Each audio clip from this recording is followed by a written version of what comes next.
बहुत समय पहले की बात है। एक गांव में महिंद्रा नाम का एक गरीब किसान रहता था। उसका बहुत छोटा सा परिवार था। उसके परिवार में एकमात्र उसकी बेटी थी जिसका नाम रानी था। बिरजू ने बहुत ही शौक से रानी को शहर में पढ़ने के लिए भेजा था।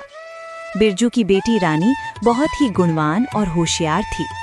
उसी गांव में ठाकुर प्रताप सिंह नाम का एक लालची और बेईमान जमींदार रहता था। वो अपनी जमीन गरीब किसानों को ठेके पर देता था और उस जमीन के बदले वो गरीब किसान से बहुत ज्यादा कर वसूलता था। जमींदार ठाकुर सिंह बहुत ही ज्यादा लालची था। वो गरीब किसानों को बहला फुसलाकर पहले तो अपनी जमीन ठेके पर देता और बाद में किसानों से ही शर्त रख देता था। इन गरीब किसानों की भी क्या जिंदगी है, बस 2 वक्त की रोटी के लिए दिन भर काम करते रहते हैं और पूरी जिंदगी 2 वक्त की रोटी के लिए तरसते रहते हैं। और मुझे देखो, मैं बस इन्हें आदेश देता हूँ और समय आने पर सारी फसल हमारे गोदामों में भर जाती है और ये गरीब किसान हमारे आगे जी हुजूरी करते रहते हैं और हमारे सारा काम करते रहते हैं। इसे कहते हैं दिमाग हो तो ठाकुर सिंह के जैसा, वरना ना हो।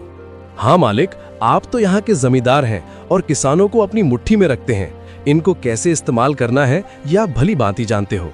मालिक, यहाँ क्या, अगल बगल की और भी गांव पर आप ही का राज्य है। आपकी मर्जी के बिना तो एक पत्ता भी नहीं हिलता। इसीलिए तो मैं यहाँ का राजा हूँ।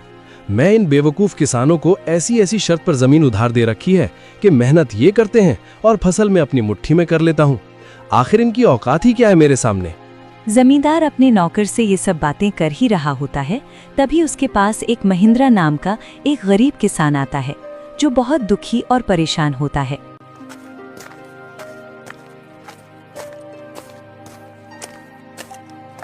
मालिक, मैंने सुना है कि आप किसानों को जमीन ठेके पर देते हो। अरे हाँ भाई, तुमने बिल्कुल ठीक सुना है। मैं अपनी जमीन किसानों को ठेके पर देता हूँ। मालिक, आप मुझे भी अपनी जमीन ठेके पर दे दीजिए। मैं भी आपकी जमीन पर 1 साल के लिए ठेके पर काम करना चाहता हूँ। मेरा नाम महेंद्र है और मैं पास के ही गांव रामपुर में रहता हूँ। अच्छा ठीक है महेंद्र, मैं तुम्हें अपनी जमीन ठेके पर दे दूंगा, लेकिन मैं अपनी जमीन ठेके पर देने पहले कुछ शर्त रखता हूँ, ठीक है? ठीक है मालिक, मैं आपकी शर्त मानने के लिए तैयार हूँ। बताइए आपकी क्या शर्त है? शर्त यह है कि तुम्हें मेरी जमीन पर काम करना होगा और 1 साल के बाद उस जमीन पर जो भी फसल उगेगी उसका आधा हिस्सा तुम्हारा होगा और आधा हिस्सा मेरा होगा। जी ठीक है मालिक, मुझे आपकी शर्त मंजूर है। जमींदार से जमीन की कागजी कार्रवाई करने के बाद महेंद्र अपने घर चला जाता है।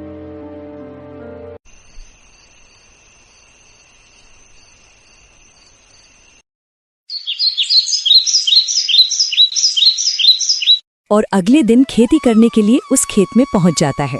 चलो, अब जमींदार साहब से जमीन तो ले ली है, अब इसमें खेती करना शुरू कर देता हूँ। उम्मीद है इस जमीन पर अच्छी फसल होगी। मुझे इस जमीन पर बहुत मेहनत करनी होगी, तभी मेरे लिए कुछ बच पाएगा। महेंद्र उस खेत पर दिन रात मेहनत करके फसल उगाता है। कुछ महीनों बाद गेहूं की फसल उगकर तैयार हो जाती है और महेंद्र गेहूं की फसल की कटाई शुरू कर देता है। महेंद्र के उगाए हुए फसलों की खबर जमींदार ठाकुर